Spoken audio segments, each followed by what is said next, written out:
One of the things that he said that is of interest, and I thought you might comment about it, is he said one thing we shouldn't have done, and I actually didn't agree with from the beginning, we shouldn't have given the banks this big bailout, and now we're seeing the error in our judgment in doing that, because there could have been other ways that we could have helped make sure. And then he go into the fact that he's a community banker, which is different from, he says, from the Wall Street thing.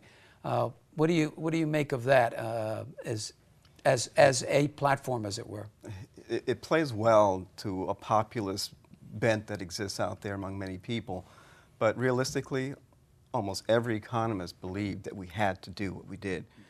Not because they deserved it, not because the banks deserved it, but simply because the threat to the entire global economy was so great that we had to get in there and provide the support that was necessary to prevent a total blowout.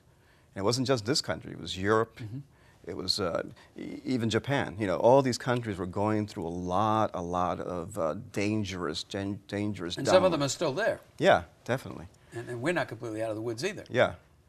So I think he's wrong about that. I think the only thing that if we could have done differently is to make sure that these banks were more heavily supervised in the process, so that they wouldn't give out big bonuses to their employees and give out you know, money to people who didn't deserve it, given the track record of how they ran their operations. But I think there was no choice in the matter. You had to step in. Well, he didn't have to vote, so that's one thing that that he can point out about Charlie Rangel. Rangel undoubtedly voted for it, so right. You know, yeah. I agree with Dr. Sanchez. He was wrong. I mean, whether you agree with it or disagree, because of the system that we live under, capitalist system, we're married to Wall Street, especially the residents in New York State. Of course. Yeah. What's the old saying? If Wall Street coughs, we get a cold. Yes. The boldness money is the majority of our tax revenue. I agree with Dr. Sanchez. The key there was regulation. The person that has a combined household income of $40,000 getting a $700,000, $800,000 home.